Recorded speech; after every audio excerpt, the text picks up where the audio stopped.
Once upon a time in the dense, enchanted forest of Evergreen, there lived a young serpent named Saffron.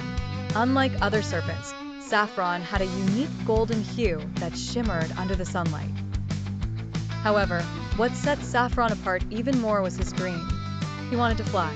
Every night, he would gaze at the moon and stars, imagining himself soaring through the sky like the eagles and owls. The other creatures of the forest often mocked Saffron. Snakes are meant to slither, not to soar. They would jeer. Even Saffron's family tried to bring him down to earth, telling him to focus on perfecting his skills as a ground dweller. But the young serpent was determined and refused to let go of his dream. One morning, Saffron decided he couldn't wait any longer. He slithered out of his burrow and went to visit an old tortoise named TOAA, known for his wisdom. "TOAA, I want to fly like the birds. Can you help me?" Saffron asked with earnest eyes.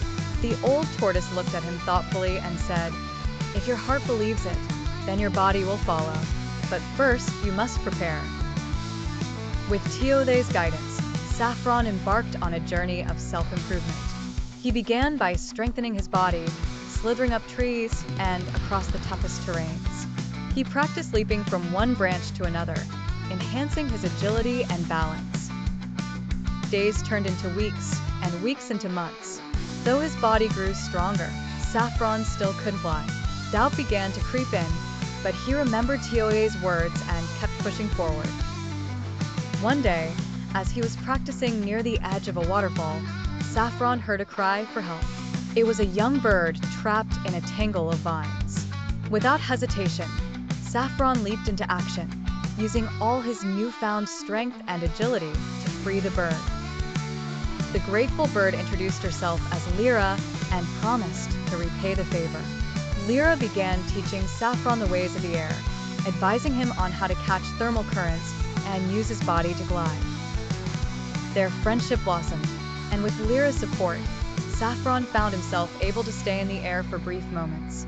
One fateful evening, while practicing at the cliff's edge, Saffron took a deep breath and jumped.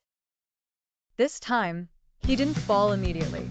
He glided, feeling the wind beneath him as he soared over the forest. Saffron's dream had come true. Though he couldn't fly like a bird, he had found his own way to soar. The creatures of Evergreen were astonished and inspired by his determination and tenacity. From that day on, Saffron was no longer mocked but revered as a symbol of perseverance and hope. And whenever night fell, Saffron would gaze at the moon and stars, feeling the gentle wind on his scales, knowing that dreams, no matter how improbable, could come true with enough heart and effort.